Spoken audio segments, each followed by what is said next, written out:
Halo Sobat BTB, selamat datang di Podcast UBI, Ulas Bendungan Indonesia. Bersama saya, Dia Putri dan Balai Teknik Bendungan akan membahas hal-hal menarik khususnya seputar bendungan di Indonesia. Nah, kali ini kita kedatangan tamu yang dulunya mungkin adalah salah satu pendiri BTB, bisa disebut ya. Bisa seperti itu, tapi enggak. Oke. Sebelumnya boleh diperkenalkan terlebih dahulu Pak, namanya siapa dan dari mana instansinya? Saya Nedi Hidayat. Sekarang bertugas di NTT, Balai Besar Wilayah Sungai Nusa Tenggara II, di pembangunan bendungan Bay di Pulau Flores. Sebelumnya terima kasih banyak ya Pak sudah menyempatkan waktunya untuk datang di podcast kami hari ini. Nah, sebelumnya Bapak sendiri kan pernah di Balai Teknik Bendungan ya Pak? Betul. Nah, tapi mungkin sebelumnya saat itu namanya sudah Balai Teknik Bendungan atau belum Pak? Saat itu saya kebetulan di 2009 Ya. masuk Balai Keamanan Bendungan saat itu. Sebelumnya itu ada proyek atau unit keamanan bendungan, terus ditingkatkan menjadi Balai Keamanan Bendungan, terus berubah menjadi Balai Bendungan, terus berubah menjadi Balai Teknik Bendungan yang mungkin sesuai kebutuhan dievaluasi oleh bapak-bapak kita pembina di Patimura ya. Kebetulan saya 2009 sampai 2013 di Balai Bendungan pada saat itu. Kebetulan gedung ini nih terakhir bersama Pak Budi namanya PPK-nya. Saya kebetulan Peltek merangkap direksinya. Selesai di 2013, kemudian 2014 pindah ke Banten untuk Bendungan Karian, lanjut ke Semarang untuk Randu Gunting dan Jeragung, dan sekarang di NTT. Tapi melihat perkembangan pelayanan Balai Teknik Bendungan yang sekarang ini semakin tantangannya semakin berat karena bendungan semakin banyak, baik bendungan baru maupun bendungan yang sudah dioperasikan ya. Jadi tantangannya semakin tidak berat tapi semakin besar tantangannya. Lebih bervariasi juga ya mungkin Pak. Betul. Nah, kalau begitu Pak, menurut Bapak sendiri pelayanan dari Balai Teknik Bendungan ini gimana nih Pak? Inovasi ke sini pelayanan oleh Balai Teknik Bendungan semakin baik karena turunan norma standar pedoman dan kriteria itu sudah semakin lengkap.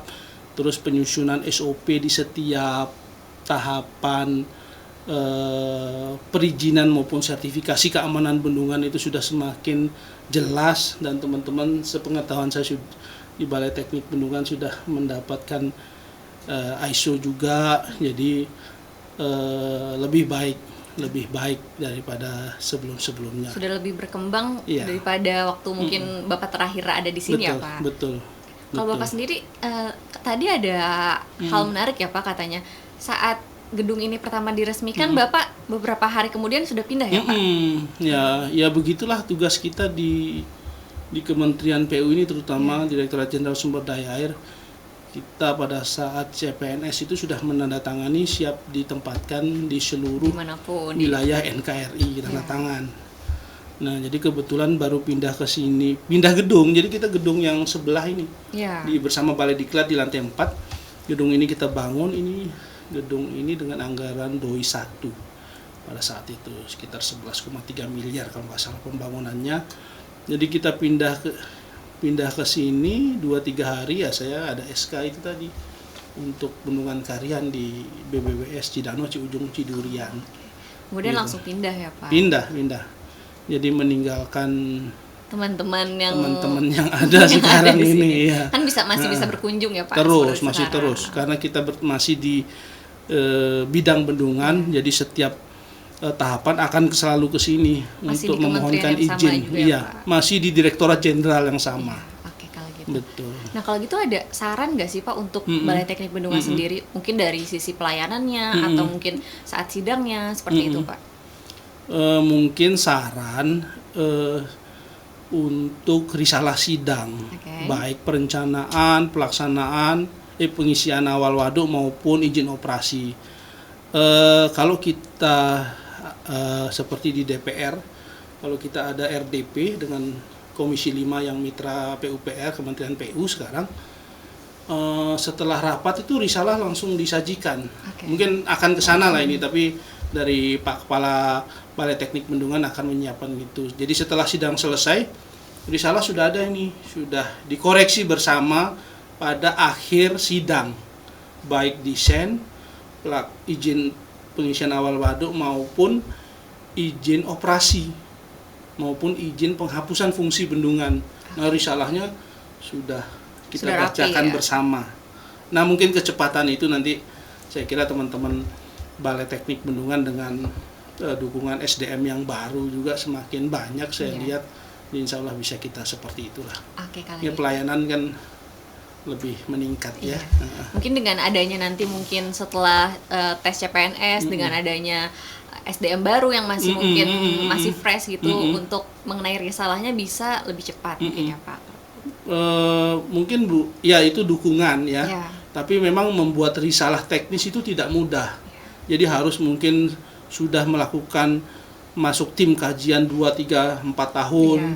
Sehingga kecepatan untuk membuat risalah itu juga tidak mudah memang, Iya. tidak mudah. Karena risalah itu menjadi catatan penting untuk ditindaklanjuti oleh kami, seperti kami yang ada di balai ini. Itu risalah harus kita tindak lanjuti, baru disetujui di sini pembahasan dengan Komisi Keamanan Bendungan dan teman-teman Balai Teknik Bendungan ya.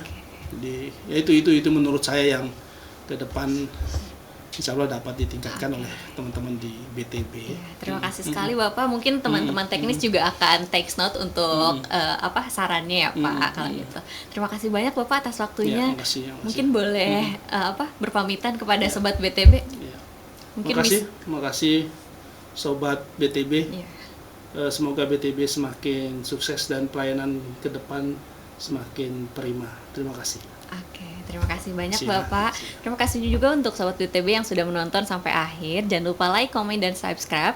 Jangan lupa aktifkan notifikasinya agar tidak ketinggalan berita-berita menarik khususnya seputar bendungan di Indonesia. Dadah.